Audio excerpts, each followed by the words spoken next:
What's up, everybody? Welcome into episode number 140 of the Ridge Hunter Outdoors podcast. This week, we're talking to Ethan Stubbs. You guys might remember him from episode number 97, almost a year ago to the date. He was on with us at the beginning of last October.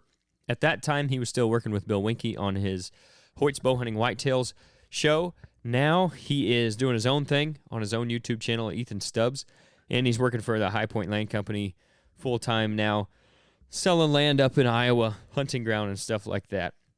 We got into a lot of different stuff, per usual for us here on the podcast, but we talked about permission farms and hunting private ground and the different strategies that you can use, and we talked about kind of what he's looking to do with his channel and his show and how we're trying to bring value to people and all kinds of different stuff we got into on this episode. Trail camera stuff, of course. Like, we covered a ton of ground, and I think it was a great conversation, and I think you guys are really going to enjoy it.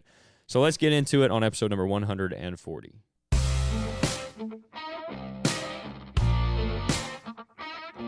This is the Ridge Hunter Outdoors podcast.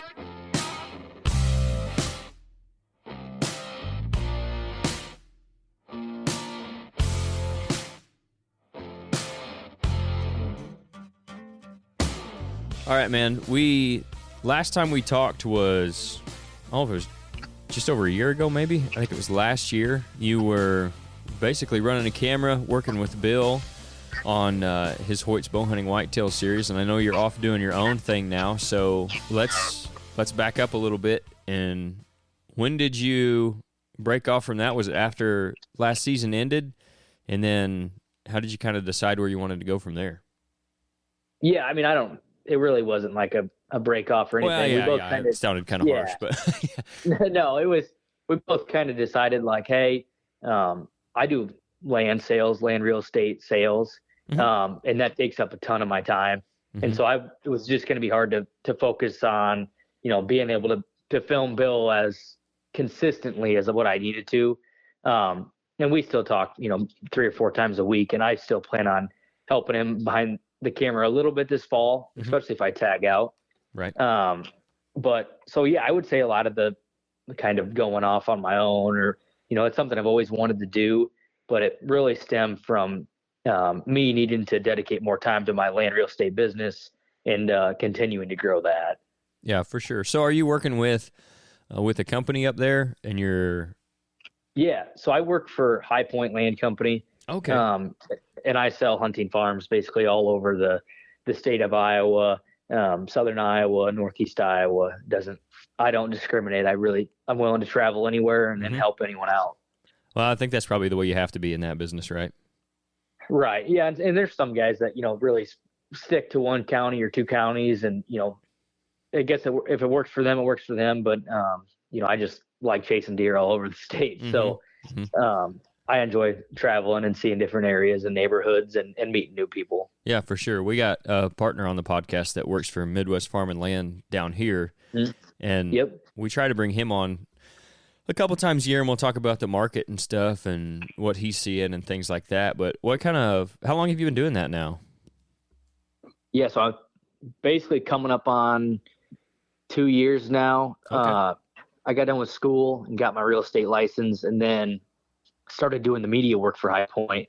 Mm-hmm. And that's actually how I met Bill, was through them and through Midwest Whitetail. Mm-hmm. And then, slowly worked my way from the media production into being a land agent. And I've been doing that for about, just over a year and a half, coming up on 2 years. What kind of learning curve is there with doing something like that? Because obviously it's not traditional real estate, and I would imagine there would be one with that anyway. But did you go to school for... I think we probably talked about this last time, but what did you go to school for? I went to school just for a general business degree. Okay. Really nothing to do with real estate. Obviously, you can take some business principles and, put them into real estate. But the learning curve, I'm still involved in, I'm learning on every transaction. You learn something new or a different way to do things. So, there is a little bit of a learning curve. But thankfully I've surrounded myself with a bunch of really good guys that are willing to help me out and work with me. And so that's made that a transition a breeze. Yeah, that definitely helps. Did you start this because you interned at Midwest Whitetail too, right? Correct. I think that was 4 or 5 years ago now. Okay. 4 years.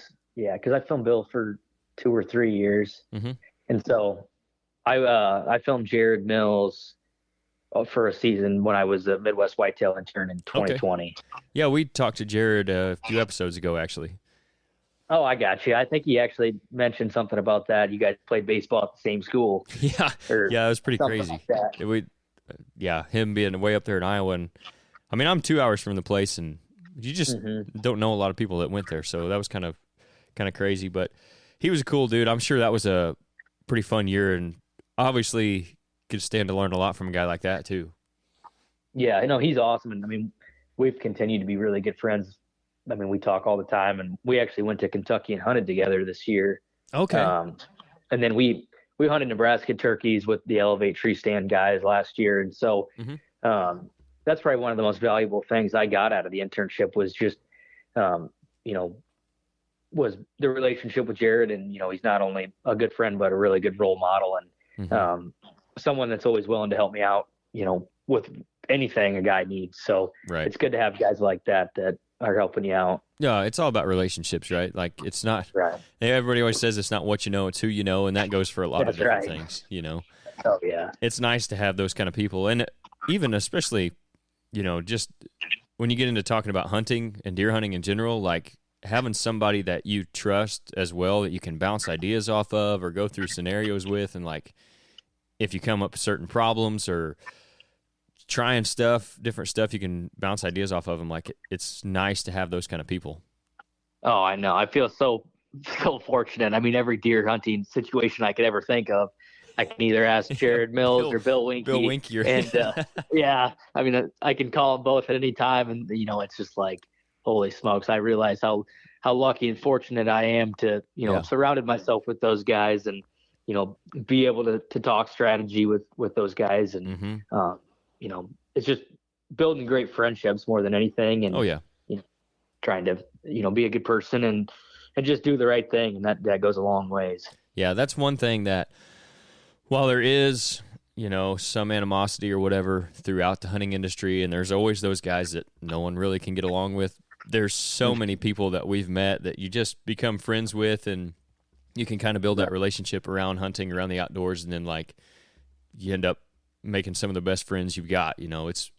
That's one thing that's been cool about us doing the podcast, is just meeting different people and getting to know them a little bit and things like that. It's something I really enjoy about the hunting industry. Yeah, I mean, and at the end of the day, we all have the same passion, right? And you like to think we all have the same morals as well, whether that's the case or not. But when you can share a common passion with someone, it makes conversations easy. Like, doing this podcast, like, man, I can talk about hunting all day long, right? And so can you. So it makes the conversation pretty fluid. And one of my friends said it best. He's like, hunting is what did he say? Something about, just hunting is the common language between people. You can come from all different walks of life. It's a universal language for sure. Yes. Yeah. And so, I mean, whether you live in Georgia or New York or Iowa or California, we can all, if you can talk about hunting, you can have a friend and a conversation for a long time. That's something we talked about quite a bit too, is just because we've gone different places throughout the country and talked to people about like their situation, their properties and whatnot. And it's like, deer are still deer. They may be different ways to hunt them based on your terrain, or like if you're big woods out east or you're hunting the plains out in Kansas or something, but deer are still deer, and you can always, find something to relate to, whether you're talking Northeast Iowa or Southwest Georgia, I mean. Yeah. And that's really why I like hunting whitetails, is because, I don't know, they're the most common deer species in the United States. Like you said, everyone's got them. You can relate to a lot of different people. And it's just fun to implement different strategies in different parts of the country where you go and hunt. So not to get too far ahead of ourselves, but is the goal to eventually be someone that, like you're talking about Jared and Bill being a big help to you, is that the goal eventually for you to be that person for somebody else and kind of maybe have that platform? Yeah, I think the platform comes with being able to help people. Yeah. I think that's kind of my goal. Is I just want to be relatable and be able to help people become better deer hunters.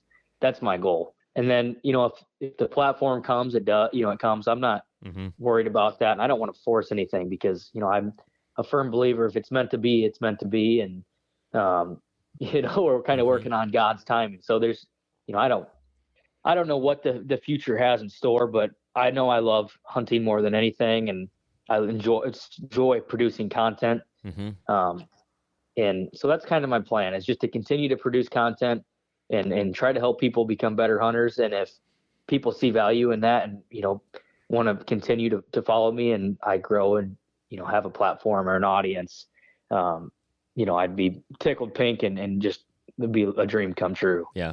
I think that's the stuff that comes through also is if you actually have the passion for it and the love for it, you're going to build that follower base and then people will enjoy the content and you will be able to help people. And then you're building like a real following. And it's kind of similar to that relationships thing. Obviously you don't know all these people, but I mean, at some point they kind of know you. I mean, if they watch all your content and stuff, they kind of feel like they know you, at least if you're doing a good job. And I think that's a lot more valuable than somebody who does kind of do it the fake way and like maybe they're just a marketing guru or whatever. And I can think of a few examples of people that they get really popular like that, and some of them, I mean, it's already happened to in the last, it's been several years ago. One of them I'm thinking of, but as soon as something goes wrong or something bad happens, everybody's gone. Like there's nothing left because you weren't honest and you weren't real about it in the first place. And I think that's a testament to,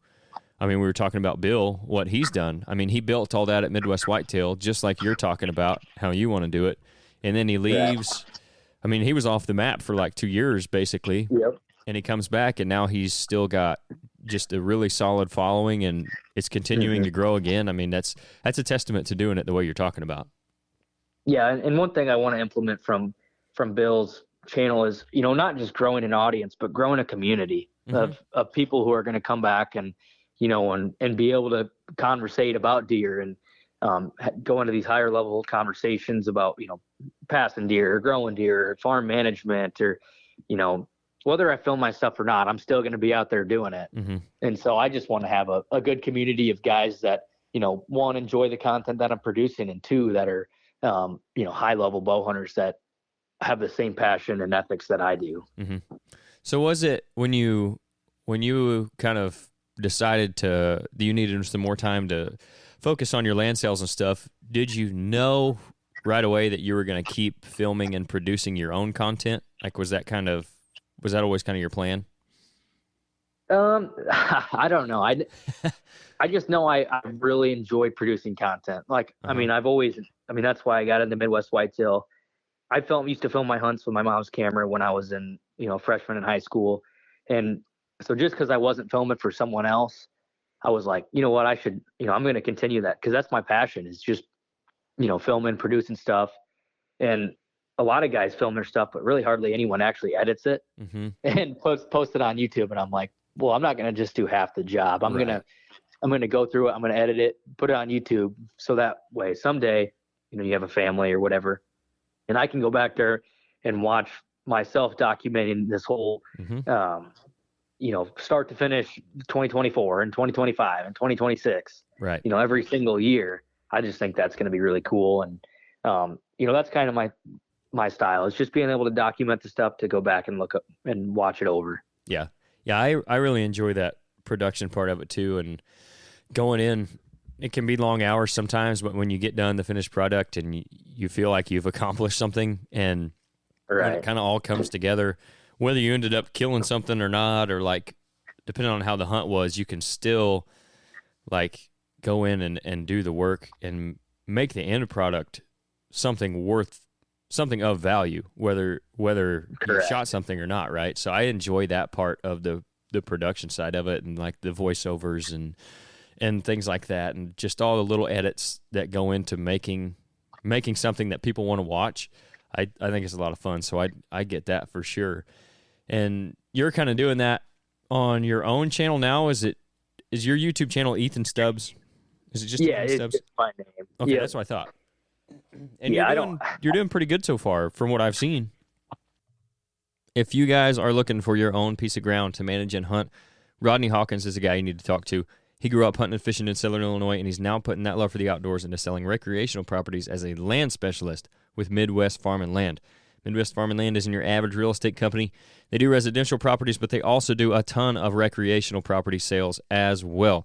Rodney himself sold over $7 million worth of properties last year alone. They've got agents like him all over Illinois, so they're really a local company with a national reach. For more info on them, what might be available, or even getting your property listed if you're looking to get rid of one and maybe get into something else, you can contact Rodney directly at 618-925-3153, and he'll get you taken care of. He's also got his own company called RHO Outdoors that currently has products from Radix Hunting, Tactacam trail cameras, Camo Dust, and he's adding new stuff all the time. So if you're interested in any of that, go over to their Facebook page, RG Outdoors. Email them at rgoutdoors@yahoo.com. Or again, just call Rodney directly at 618-925-3153. Yeah, no, I mean, I've been really proud of how well it's done. You know, I've only posted, I don't know, 10 or 15 videos. I'm going to produce basically every hunt this fall, you know, just kind of like in a daily blog format. And going back to your last question, it's like, man, I spent the last 4 or 5 years of my life learning and perfecting this craft, and I've just been doing it for someone else.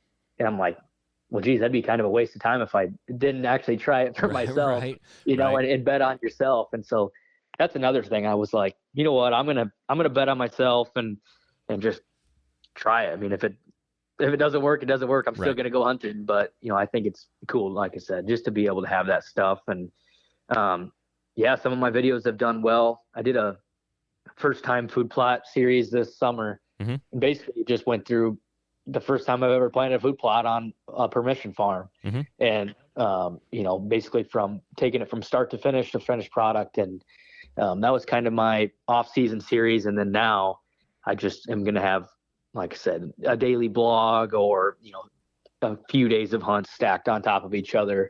And that's going to be like my quest for my 2024 deer. It just won't have any cool name or anything. Right. No, that's fair. So are you hunting mostly like permission properties? Are you hunting some family ground or anything? Or do you have a farm that you own now that you're hunting, or what's that look like for you this year? Yeah, so I have a lease, and then I have a few other permission properties. I kind of wanted to, I don't know, I wanted to broaden last year I had one buck to hunt, and I just kind of drove myself crazy. Yeah. And so this year I'm like, okay, I need to diversify the properties I'm able to have access on, to hunt more than one deer, to be able to spread access around. So I think I have 2 or 3 permission farms, and then a lease. The lease is really the only property that I have exclusive access to. The permission ground, obviously, really anyone can get permission on. So my family doesn't own any ground. I don't own any ground yet. Hopefully that changes here, like sometime this year. That'd be sweet. Yeah.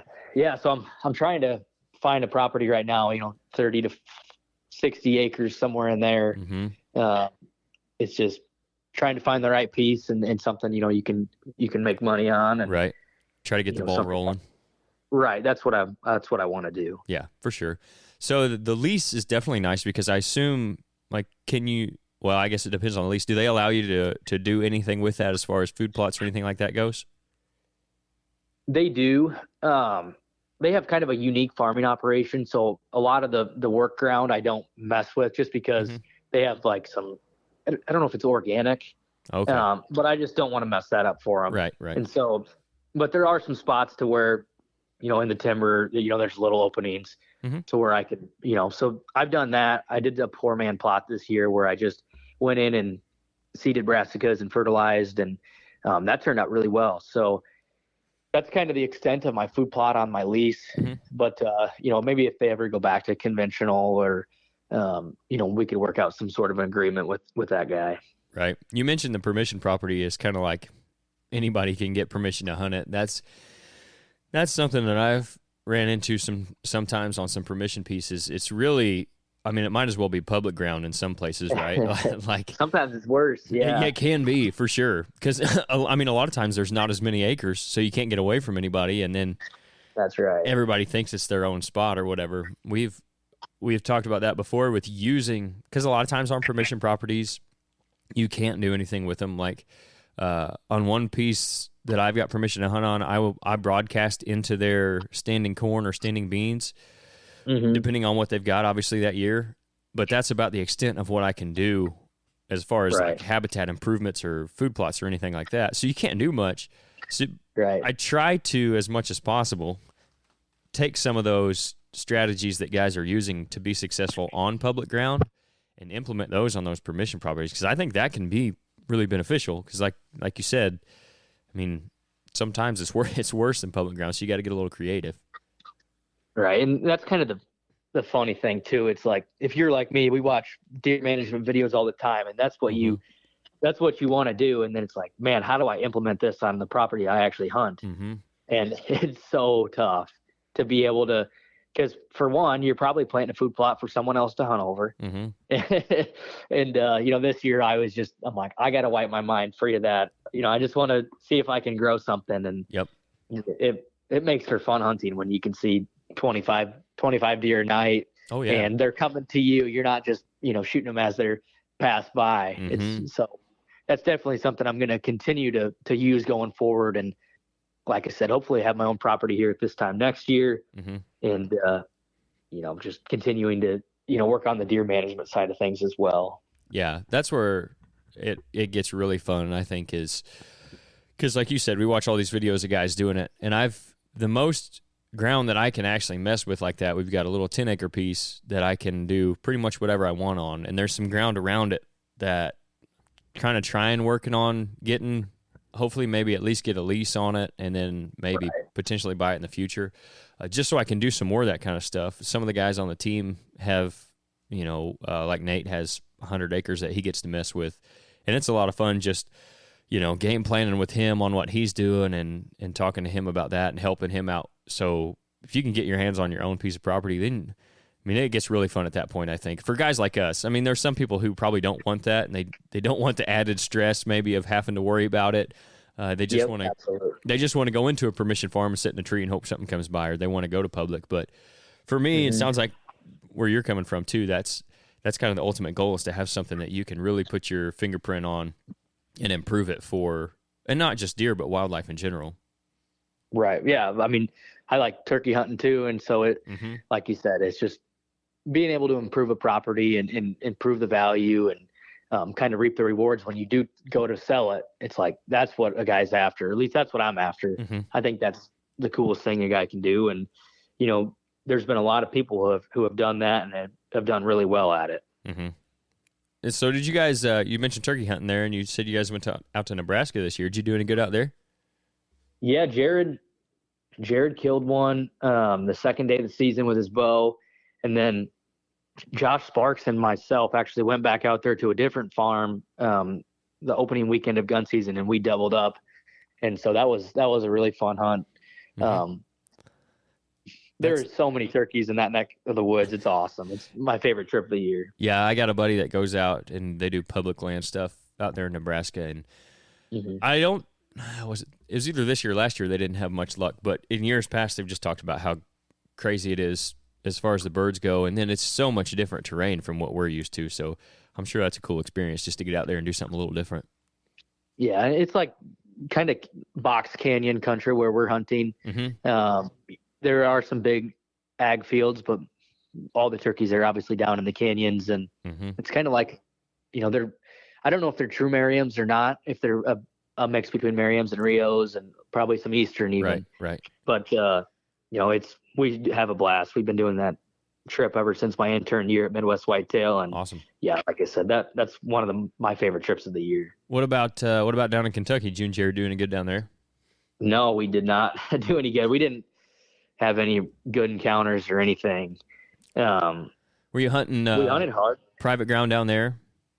Yeah, we have a really good friend that lives down there that invited us down, and he had some permission farms for us there. But it's just, when you're hunting early season in Kentucky, it's just tough. There's pressure, and then there's. I sat next to an oak tree the one day, and it sounded like it was raining. Just dropping acorns that fast, and The conditions are just tough because it's hot and the deer don't want to move until midnight. And, it really takes the perfect situation to get one killed there. Yeah. It's very concentrated on the movement. And if you're not right there in them, you're pretty much not seeing anything. Right. And I just enjoy hunting new territory. It's fun. It's pretty similar in terrain wise. The difference was the amount of property owners and how the tracks are split up.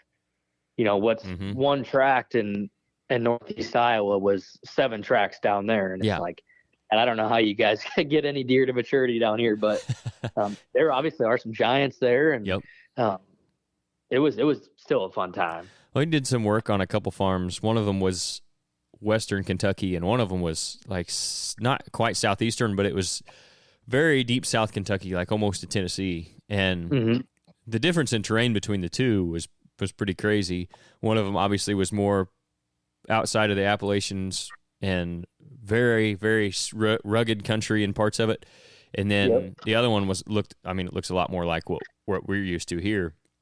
And yeah, just like you said, it's like, because there's so much pressure, and then how do you ever get a big buck around here? But the guys that I work for send me pictures, there's some slobs down there in places. Oh yeah. I mean, my buddy shoots 160 incher every year. And I mean, there's big deer. I think there was like a 240 that got killed with a crossbow this year. And it's just, I think you gotta, like we said, you gotta have the perfect situation. And that goes for any early season hunt, really anywhere. Yeah. Obviously, when the deer aren't rutting, it's either going to take a really big cold front or a crazy good green plot, with a cold front. I don't know what it's going to take, but there's got to be some things that line up to go in your favor. Yeah, no doubt. It could be a little bit similar to some of those rut hunts where, like, you're either in the deer or you're not. Like, it's just a ghost town. Oh, yeah. Like that, latter part of the first week of November, if you're not in the does, or you're like, if they're not there, or they've already been through and checked on those does, they're just not there. You're not going to see anything.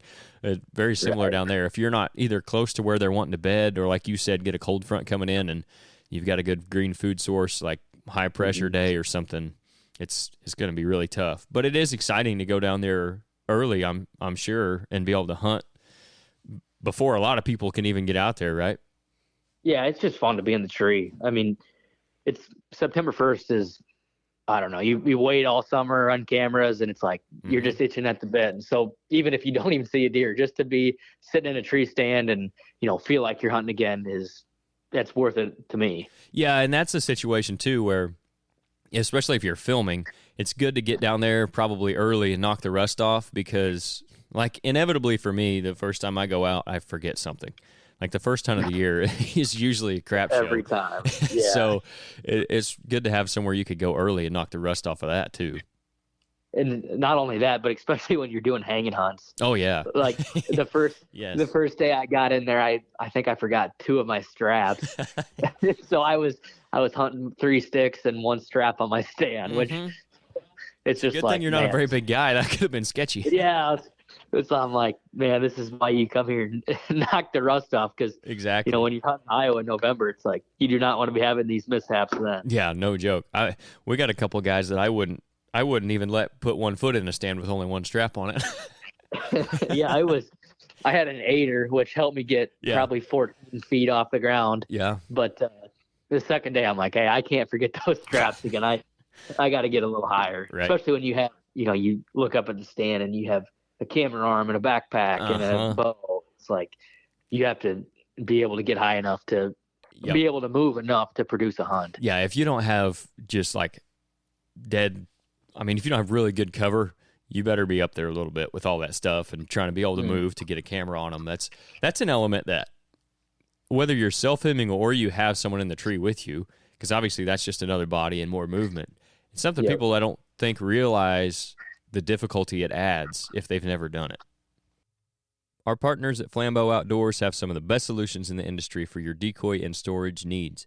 They're focused on innovation that matters, and they build their products to last. They're probably most known for their whitetail, waterfowl, and turkey decoys, and that's for good reason. They've got a lot of quality options at great price points in each category.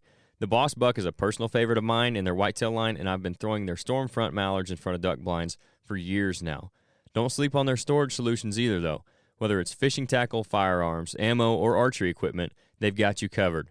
They just stepped up their archery storage game, too, with the new Formula bow case. It might just be the best bow case on the market, and I'm really excited to use it this season and for years to come. Make the most of your time outdoors with Flambeau. Realism that gets results.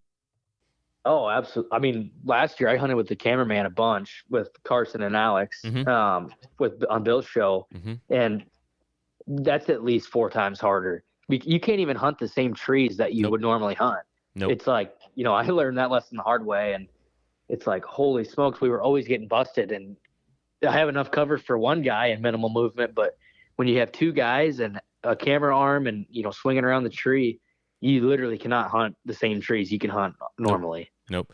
I actually was listening to, I think it was the Hunter podcast. David Blanton was on there, and he was talking about when they started filming and stuff. He said it's one thing to find a killing tree. Like you walk out and you scout. Right. If you're going by yourself, you're like, that's the tree where I could sit in and kill a deer. It's another thing to find a filming tree because they can be completely different, what you need, what you're looking for out of them, and it's unfortunate they can't always be the same. Every now and then you get lucky. Maybe you got a good pin oak or something that you can see out of, but it's still got some leaves and cover and you can get up in it, but it can be tough.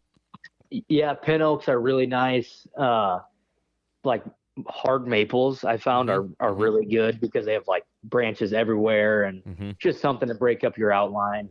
And then obviously just really any oak tree is a good spot to be, just because they usually have, crotches in the trunk, and you can kind of hide behind those. And so there's a few different ways to get set up. Yeah, if you can get something with even just a few branches that are a little lower, so it doesn't look like you're the only 2 big blobs sitting on the side of the tree, it helps a bunch. So definitely. I saw, I don't know if it was on Instagram or if it was on your YouTube, the buck you were hunting last year. I think it's the one you were talking about, kind of ran you ragged, right? The flyer buck? Yeah, the flyer buck. Yep. He's back this year? He's still around. Yeah, he's still around. I think he's I was talking to the neighbor last night, either 6 or 7 this year. Yeah. And has thrown his best rack by far. He still has his flyer, but he threw an 8-inch drop tine too on the same side as his flyer. Yeah. And so he's just, I saw him the other night. I was out scouting a few days before the season, just overlooking an alfalfa field, and he came out right at last light. And, man, he's just impressive to look at, not necessarily from an antler perspective, but just his body. It's like it looks like a bull out there. Just, he was pushing other deer around and running other does and bucks off. And then he just gets out in the middle of an alfalfa field and lays down, and, yep. And he's been in the same 25 acres all summer, and even, up until last week. I got him on trail camera 2 nights ago on the other side of the farm. So, but he got super lazy this summer. I mean, I could go out basically 7 nights a week and film him if I wanted to. And, I mean, obviously I didn't. I don't want to put any more pressure on him than what he already has. Right. But, that's a fun deer to chase. He's definitely a cool buck. That's interesting. You hear guys, like Bill or like the Drurys of the world, they talk about when those deer get to, like, they get past 5 or 6 and they just become like lazy, for lack of a better word, and they can almost be easier to kill than a 4 or 5-year-old buck. A lot of times they probably are, because I don't know if it's just they get to where they feel secure, they feel safe, they think they've got it made because they've done the same thing every year and like it's worked, and they're still alive, or if it is just they get old and tired and they kind of stay in the same little block for a lot longer, and they I think more focused on eating. So I think it has a lot to do with just their comfortability, right? Like you kind of mentioned, he's been there for 6 or 7 years. He's lived in the same spot. He hasn't gotten killed. I mean, he was close last year, but it just didn't work out. I had him at 20 yards twice. I remember seeing at least one of those. Yeah. Well, I guess the other time was like 35, but nothing's bothered him. Nothing's killed him. He's comfortable. And then these other bucks, these 3 and 4 year olds, they're actively searching for their home range all the time. Right. And so they're willing to travel farther for does. They're willing to travel farther for, food and really anything. Mm-hmm. So I think that's kind of the difference is, you'll have a buck really core up when he's old because he's comfortable. Mm-hmm. And if you can hunt his fringe and get between him and his food, you wait for a cold front, you'll probably kill him. Right. You got a really good chance at least. Yeah. I mean, there's some guys like the Juries and Bills where they'll say, like, hey, I had a better chance of seeing that deer than not, whether or not I killed him that hunt, but you could go out there every single night and see that deer. Mm-hmm. I haven't experienced anything like that yet, but right. I'm hoping that this is the year to, at least lay eyes on him more and kind of figure him out a little better. Yeah. Well, I mean, how many 6.5-year-old bucks have you hunted regularly? Yeah, I think I probably killed two or three different bucks that I would say were full maturity, 5.5 or 6.5. Right. And what I always tell people is it's like a different animal. Yeah. I mean, even hunting with Jared and hunting with Bill, they've obviously hunted way longer than I, or, Jared has hunted 15 years longer than I have, and Bill's 50, but right. Those guys have seen it all, and, just learning from their expertise and, kind of taking the tactics they use when they're hunting these mature bucks and then implementing them into my own strategy. So, I mean, it's interesting. It's just a different animal is what it is. Yep, it is. And that's the thing too, when it comes to that, because like you said, you've killed maybe 2 or 3 and you're hunting this one. So that, like, you just don't get as many experiences with that caliber of deer. So you have to, I think if you're smart, you have to go listen to the guys and talk to the guys that have done it for longer than we have, and learn from those guys, and either learn from their successes or even better, their mistakes, and try to not do those things and repeat the things that made them successful. And that's how you start to figure them out a little faster. Because if not, I mean, let's say you hunt, especially like where we're at, we don't quite have the age structure that you guys do. Right. At least it doesn't seem like it. So you might hunt a 5.5-year-old buck once every 2 or 3 years. That's not a large data set to build your knowledge base off of when it comes to hunting those kind of deer. So if you have those other people to learn from, I think that's how you do it. Yeah, and I think that's kind of what makes my channel unique too is, a lot of these guys probably aren't going to learn from me, but they're going to learn with me. Yeah.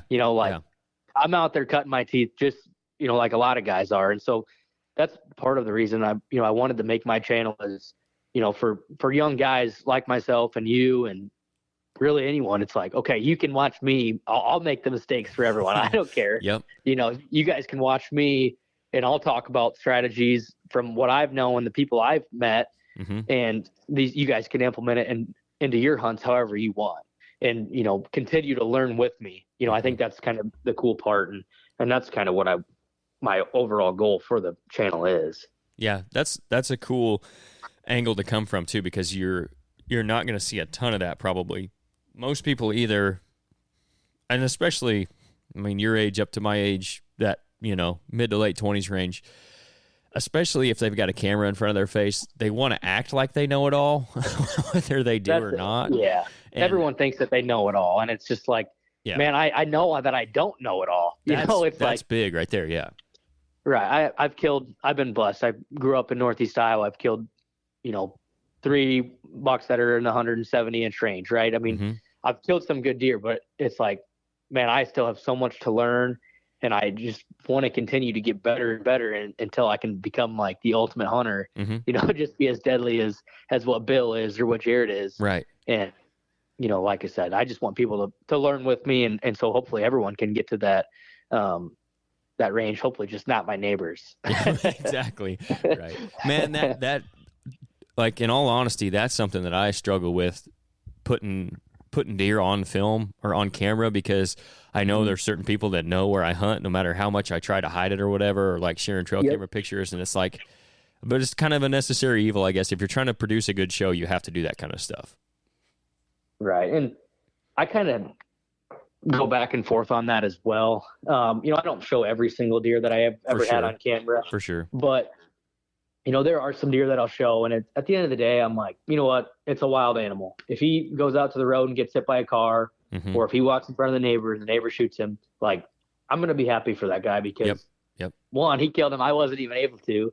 And, you know, it's a wild animal. If it was, you know, if we had it penned up or something, it'd be different, but man, I can't control what that deer is going to do. So it's like, whether or not I post a picture of him on YouTube probably doesn't have a lot of impact on if he gets killed or not. I mean, one thing I do worry about, and there's pockets of it around here where we have more issues with it, is guys poaching deer. So like that's if I'm concerned about it, it's usually that. Because like you said, if the deer goes to the neighbor's property and they kill it, like, I'm going to be happy for them. I have a good relationship with some of the neighbors that we have, and some of them I just don't know that well, but the ones I do, like, we'll share pictures and kind of tell each other what we've seen, what's been going on, and if they happen to kill one of the deer I'm after, I mean, that's great. I think a lot of people run into the issue is they start calling them their deer, like, that's my deer or whatever. Like, no, he was on your property twice. You know, that doesn't make him your deer. It's not like a tree that's growing out of your ground. But that seems to be a big thing in the hunting world, is people thinking they own a deer, and it's just like you said, it's a wild animal. Yeah, and that's kind of why I've gone away from being scared to show.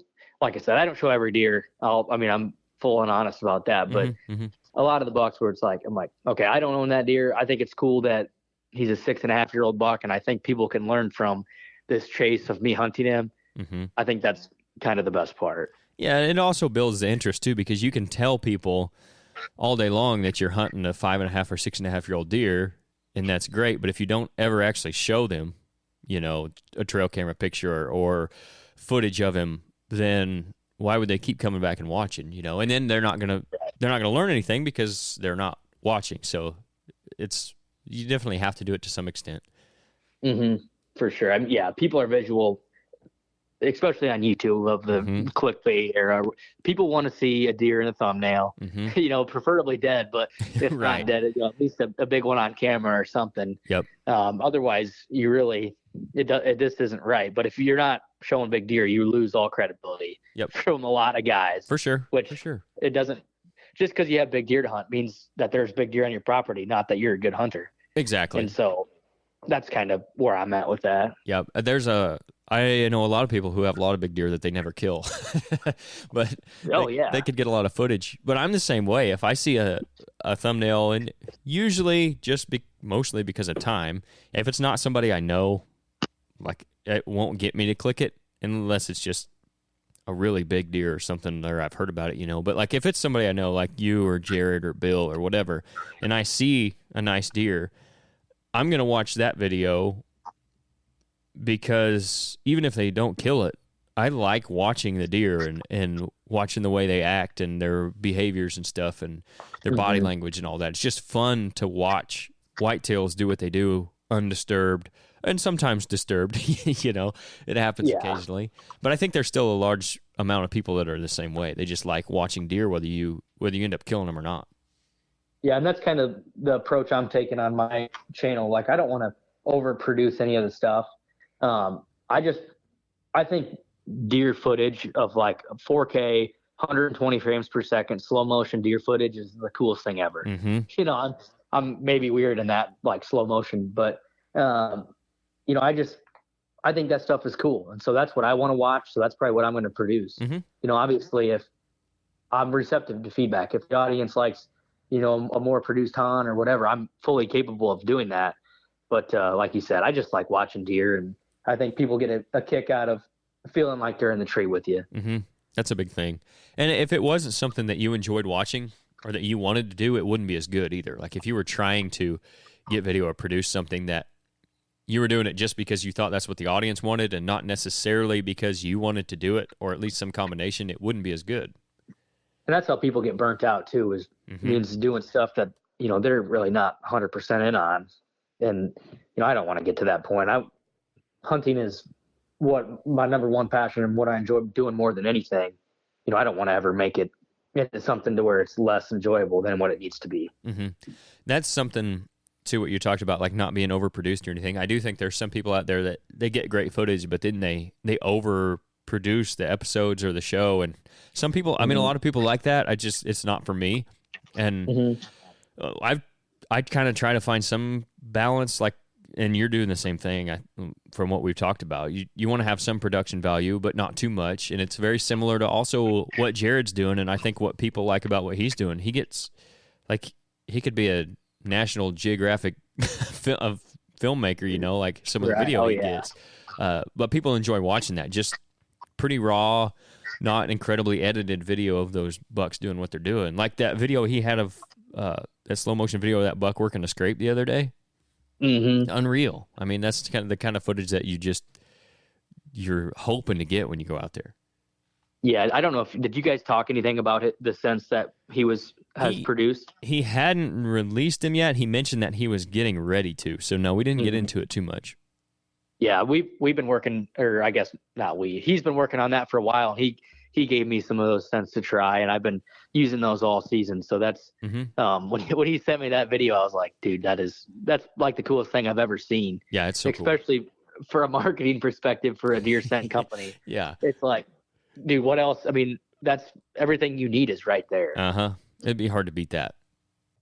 If you guys plant food plots and you don't know who Grandpa Ray Outdoors is, you need to look them up. They specialize in providing the best nutrition for whitetail deer on your property, starting with the soil. They've got a full line of high-quality food plot seed and plant foods with over 14 different food plot blends to choose from. You won't have any trouble finding what you're looking for. They've got fall and spring blends, corn and beans, switchgrass, liquid fertilizer, soil test kits, you name it. When it comes to planting, they've got it. They're not just about selling their products, though. They were started in 2015. John, the owner, has been in the business since 1991. So with that knowledge that he's acquired, he's going to be able to answer any questions you have about what blends would be best for your specific property. That way you can achieve the best results possible. Like us, John and his team don't believe in a cookie-cutter approach to wildlife nutrition. They're going to treat you and your situation individually. We've used tons of their seed on client properties, on our own properties, and the results have always been as good, if not better, than advertised. That's why we partnered with them in the first place. If you want to, go to GrandpaRayOutdoors.com, use the discount code RHO Podcast. That's all lowercase, no space, and you get 5% off your entire order there. You guys need to go check them out if you care about getting the most bang for your buck when it comes to your food plots. I'm excited about seeing what's going to come out of that for him too, and his year this year, and yours too, because you got that flyer buck back. You got anything else on? Is he on one of your permission farms, or is he on that lease? He's on my lease. Okay, so that's even better then. Yeah. So he's where I can hunt him. He's cored up pretty hard right now. The funny thing is I've only had one picture of him since August 19th. Mm-hmm. And I go out there the other day and I just see him with my eyes, you know, and so it's like, man, that deer is just, I don't know if he's smart or not, but seems like he is. You know, it's like, dude, this deer's whooping me. Yep. And so I don't know if he's got me patterned. And so I'm going to really dig deep in the bag this year and change up my entrance and exit. Mm-hmm. You know, really make sure that I'm not putting any pressure on him when I don't need to be, and you know, just go capitalize on him on a cold front, and hopefully shoot him over a scrape is kind of what my plan is. Yeah. I was talking about, we talk about this a lot, maybe too much for some people, but I always think it's interesting. And I think I'm pretty sure we just talked about it with Steve Shirk on our last episode, but it's the trail camera thing is, I always find it more valuable, the year-over-year trail camera data than like the live, like in real-time stuff that I'm getting, because there's been so many times where either I have gone without having pictures of anything and I end up seeing a nice deer, or I just wait till I get a picture and then I never do, or I get one or two pictures and then I don't get them again and it's too late, like I've missed that window. I think it's an easy trap to fall into for some people to just wait till you get a deer on camera, because when you think about it, that camera's only facing one direction and it can only see so much. The deer could literally walk right behind the camera, be in bow range of your stand, and you'd never know it was there if you were just going off your cameras. Oh, yeah. And cell cameras have made people so lazy, too. So it's like, man, you have got to get out there and you have got to hunt. You still have to scout. I mean, like you kind of talked about this earlier on the podcast. If you're waiting for the deer to show up on your camera, you're already too late. Yeah. It's like, well, he's already gone. You know, Exactly. So it's like, I mean, you don't have to hunt every day, but you need to hunt, you know, 7 of the best days of the year. Wait for a big rise in barometric pressure and a drop in temperature, and go sit your best stand during the last week, October through November 20th. Yep. You know, it's like, you pick your days wisely, you'll harvest a mature buck every year, but you still have to put the time in. You can't just rely on cell cameras to, spoon feed you all the information that you need. That's, I mean, just what you said, even if it's not a great day and you go out and you sit something that's maybe an observation stand or like overlooking a big food source where you can get in and get out pretty solid without messing anything up, and you're still giving yourself a chance. The buck that Dusty killed last night was like, he texted me, we were going out and he was telling me where he was going to sit, and he said, I'm going to go sit on this bean field, kind of an observation sit he was basically scouting for his son for this weekend. It's youth season in Illinois. And then he ends up killing a really, really nice 5-year-old buck on what was supposed to be just an observation sit. So you just never know, too. I mean, just being out there. And that was, the deer walked in front of one of his cameras on the way out, and it was the first daylight picture he had of him this year. Yeah, that's just it. I mean, a lot of times you can kind of take the strategy of, hey, I'm going to go be the camera. Exactly. And when you can go on an observation sit, that's always the easiest option, is to, like, if you're struggling with, hey, I don't know how to approach this new farm, or I don't know how to approach this year, just go somewhere and get 18 feet up in a tree where you can see the farm, and just watch. You don't even bring your bow with you. I mean, obviously bring it with you. Right. But don't take the mentality that, hey, I'm going to kill something tonight. Just go in there and watch. And then it's like the opposite of walk back shooting your bow, right? So you start way deep, and then you kind of slowly just work your way in. And then maybe next time you move 100 yards, and then next time you move another 100 yards, and then you go hunt the fringe, and then you find the bedding area, and then you hunt the transition from the bedding to food.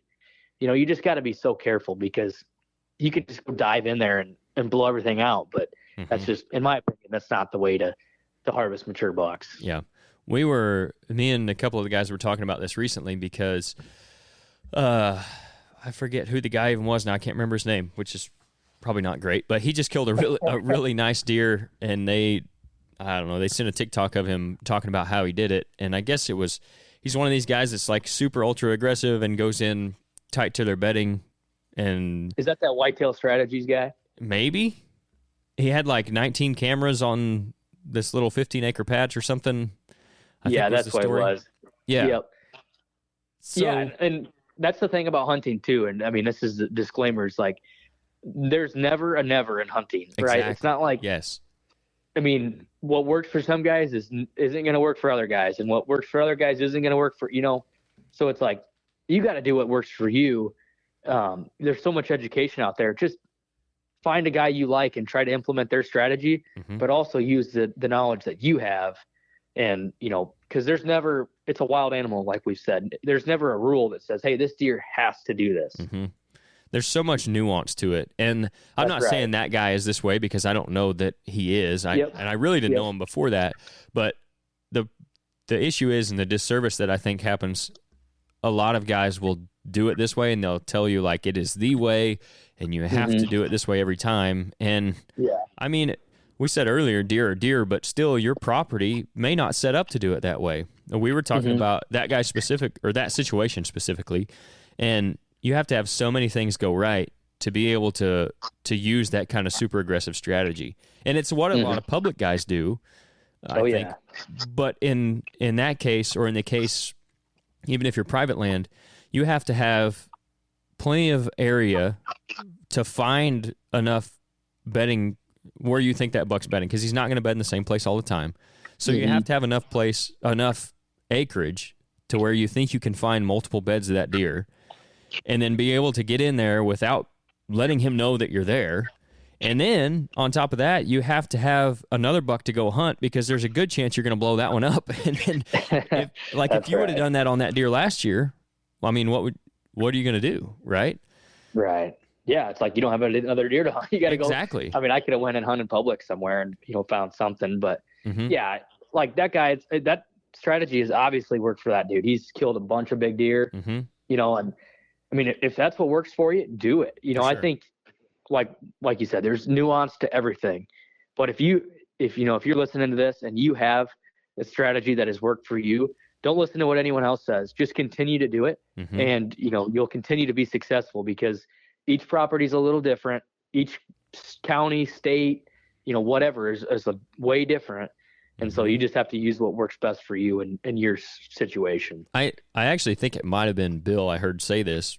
It was either him or one of the juries again. I go back to those guys, but they were talking to Don Kiske, I think, and they said something like, man, you got to be one of the best whitetail hunters out there. And he told them, like, well, I'm the best at hunting my property.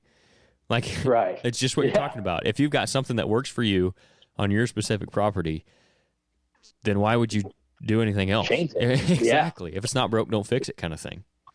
Yeah. And I mean, there's so many guys you'll never hear about that are killing, Boone and Crockett class deer every single year that probably don't listen to any YouTube videos, that don't take any advice from anyone. They just have a killing tree and they're able to go in there. And like you said, they're effective at hunting their property. Yep. And that's what you got to be. At the end of the day, you have to be effective at hunting the ground that you have access to. Yep. There's probably a decent number of people who are doing that on purpose, but by accident. You know what I mean? Like, they don't even realize that their access is rock solid on the way in and out. It just happens to be the easiest way to get to a tree that maybe sets up. That's right. Maybe it sets up on a saddle and they hunt it during the rut for 3 or 4 days with the right wind, and then they kill a big buck there every year. And like, they know that's what works. They may not even realize like why it's working, but it is. And like you said, it could be a guy that doesn't watch anything and listen to anybody else, but they do it and they kill big deer every year. So if you got something that's working, don't let anybody change your mind. Yeah, and I fall victim to this every single year, but man, this is not rocket science. Right. It's whitetail hunting. It's like we overcomplicate this, 10 times what it needs to be. Yes. So many guys are worried about what buck bedding, where buck bedding, where doe bedding. It's like, just go learn, go mess it up, go try. Obviously take calculated risk, but it's like, man, this is not rocket science. You can go out there and figure it out. Really, anyone can. Mm-hmm. And it's what you were talking about when we were talking about observation sits too. It's, you can do preseason, postseason, summer scouting and all that. You can put up trail cameras, but until you get out there and you actually put eyes on the deer and the property, right, like, that's how you really figure it out. Yeah, because not only is every property different, but every deer's personality is different. Mm-hmm. To where, how they interact. Like, I have one deer that is a giant. He won't hit a scrape. He won't even look at another buck. And then I have the flyer buck, who's a solid deer, and he'll run any deer in that country out of the county. And so it's just like, from deer to deer, it's pretty funny. That's an interesting thing too, is it's a lot of times it seems like, and I don't know if this has been your experience, but the deer that maybe go to 150 inches and it's as big as they ever get, or maybe 125, 130 inch 8-point, they're like the big bully buck. And then you get these giant 180 plus deer that don't have a scar on them. Their ears aren't torn up. It doesn't look like they ever did any fighting. And I think a lot of the theory around that is the bucks that are the big bullies and mean, they're probably moving so much and they're spending so much energy fighting that by the time the off season rolls around, anything that they're eating is just going back into replenishing their body fat and their reserves and all that, as opposed to the deer that's kind of that personality. He's a lover, not a fighter, and he's just kind of doing his own thing. Now he's not as worn down by the end of the season, so he's getting more excess nutrition that's maybe going into his headgear. I don't know if you've seen that, but it does, at least where we're at, that kind of seems to be true. Mm-hmm. Yeah, and I think a lot of big antler growth comes from post-rut nutrition. Like you said, I think it has to do with, how harsh was the winter, right? Is there a bunch of acorns this year? Is there a lot of food in the area that you're hunting? Yep. Lee Lukoski actually put me onto that. He was, I was filming him on a hunt in Montana, and we talked about it, and he's like, man, they feed analogics, which I understand not everyone's going to be able to do that. Right. But that post-rut nutrition is so key in being able to have these deer, put the right nutrients into their reserves, into their body, into their antlers that they need, to reach their full genetic potential. Yeah. It's the way I understand it is they have to have obviously a certain amount for their body, and they have nutritional needs that they need to just be a healthy deer. And then anything in excess is what's going to help them achieve their genetic potential or their antler potential. So once they hit that certain point, it's not like they're going to stop eating or stop gaining nutrition. It's just going to go from filling their baseline needs to now it's putting on extra body weight and extra antler growth. And definitely, like you said, that post-rut, because that's when they're worn down. And if you have, like we had this year, if you have a wet spring where you have a lot of extra browse, I think that makes a huge difference. I think, at least for me. That's what people say all the time out, like even in Western, like in Colorado and Wyoming, you know, if they have a lot of rain, you know, their elk are going to grow their best rack. And, you know, mule deer are the same way. And I've seen that for whitetails. This is the best growing year I've ever seen in my, I mean, even Don Higgins says that this is the best growing year he's ever even seen. And I think it has to do with, one, we had a really, you know, mild winter, at least we did for what we're used to. There's more food plots. There's more nutrition than there ever has been. Yeah, no doubt. And then we had a really wet spring. And so it's kind of the perfect storm. I have bucks throwing kickers and stickers. And, you know, I had one buck that probably grew 70 inches from year to year. That's crazy. It's like, holy smokes. And so, you know, this is the best year I've ever seen. Yeah. I mean, especially if you just compare this year to last year, it was so dry for most of the year last year that we had bucks that were very similar rack to what they were the previous year, like even 3 to 4 year olds, 4 to 5 year olds. Now this year, I mean, I've got one buck in particular that he was 2.5 last year. He was maybe, I don't know if he would have went 120 inches, but close to it as a 10-pointer. And now this year, he's a mainframe 6x7 with a kicker off of one of his 2s. And I don't know, he'll go probably 140 inches as a 3-year-old or better. Some of these deer, it's hard to even track back to what deer they were last year because they grew so much. If this deer didn't have the same, like, structure as far as, if he wasn't a 10-pointer last year, like he didn't have the same structure as far as his 2s and 3s and like his main beams, how would you know it was the same deer? You know, it's crazy. That's right. Yeah. I have one deer that I'm struggling to find out. It's like, man, I don't know what deer this is, but I have, you know, 2 suspects, but I don't know. That part of the game is fun to me. I enjoy I always said not to get overcomplicated and not make it, you know, too confusing, but I enjoy that part of it. Right. You know, diving deep and really learning each deer and their personality and what they did last year. Right. You know, that's fun to me. And that's not something that if you get too deep into it, it's going to keep you from killing a buck per se. Right. You know, it's just something that's, I find it interesting too, just to see, and that way you can kind of keep track of what we're talking about too. If you weren't keeping track of a deer year to year, how would you know that the jump was better this year than it was last year? Or that's right. And then on top of that, how would you know that this buck usually leaves the farm on October 15th or he usually shows up the first week of November and then he's here for a week and a half breeding does and then he's gone, right? Like that stuff that's actually where you can get into it pretty deep and it can make you more successful, I think. Definitely. Well, man, we're about an hour here, so I'll let you get back to selling farms and stuff. I appreciate you jumping back on with us, man, and I want to say good luck this season. Hopefully, I'd love to see you kill that flyer buck. I think he's a really cool deer, and as much as big antler, those old deer, they get me going. Yeah, and just the history I have with him. You know, I have both the sheds from last year and all the encounters, and so I'm hoping to finally, you know, catch up with him here, hopefully sometime this fall. Well, let everybody know where they can keep up with you. That way, when you do put him down or that other big deer you're talking about, they can see all the pictures and all the video of it. Yeah, so my YouTube is just Ethan Stubbs, and then Instagram is Ethan.Stubbs_, I think, and Facebook, Instagram, YouTube. It'll all be posted everywhere. Awesome, man. Well, I'll link that stuff in the description too, and I will also put the last episode down there, so if people want a little more background on you, we got into last time a little bit more of your history and hunting and all that, so if they want to go listen to that, they can. But again, thanks for coming on, man, taking the time out of your day to do this. I really appreciate it, and we'll have to do it again sometime. Yeah, thanks for having me anytime. Thanks for listening, everybody. Stay safe and shoot straight.